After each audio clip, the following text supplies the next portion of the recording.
Aleksandër Koçeku mbeti viktime një atentati me armëzjarri në aksin rrugor Prekalkir në fshatin Lin. Ai ka qenë duke udhëtuar me automjetin e tij kur breshëri Kallashnikovi është shkrepur në drejtim të tij duke lënë të vdekur në vend. Pista kryesore mbi të cilën heton policia mbetet ajo e gjakmarrjes. 40 vjeçari Aleksandër Koçeku po udhëtonte i vetëm me automjetin e tij nga zona e Dukagjinit në drejtim të Shkodrës, ku ran në pritën e autorëve. Në një segment malor të aksit Kir Prekal, pa kamera sigurie dhe me lëvizje të pakta, ndaj tij u qellua me breshëri automatiku.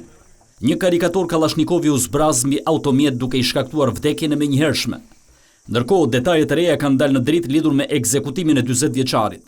Burime nga grupi hetimor bëjnë me dije se në vendngjarje janë sekuestruar 25 gëzhoja automatiku, të gjitha të qelluara nga e njëjta armë. Dyshohet se autori ose autorët kishin organizuar një prit dhe e kanë qelluar pa i lënë asnjë mundësi reagimi.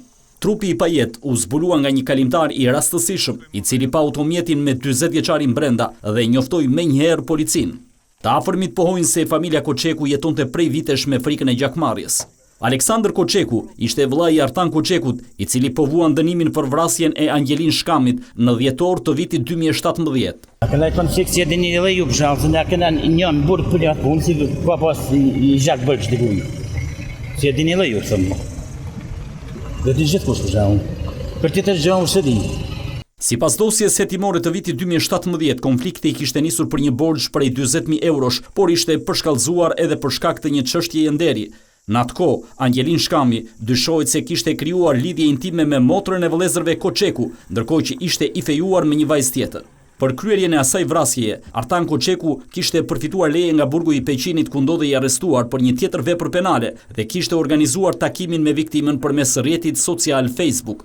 Sa i takon vrasjes Aleksandër Koçekut, hetuesit po analizojnë pamjet e kamerave të sigurisë përgjatë itinerarit të lëvizjes, pasi zona ku ndodhi atentati nuk monitorohet me kamera. Një tjetër element që po verifikohet është fakti se 40 vjeçari ishte gjithashtu nën hetim edhe për vrasjen e 19 vjeçarit Pavlin Preka, çështje për të cilën prokuroria e Shkodrës kishte zgjatur vetëm pak ditë më parë me 3 muaj afatet e hetimit. Ndërkohë, policia e Shkodrës ka ngritur postbllogje në hyrje-daljet e qytetit dhe ka ushtruar kontrolle në zonën e Dukagjinit.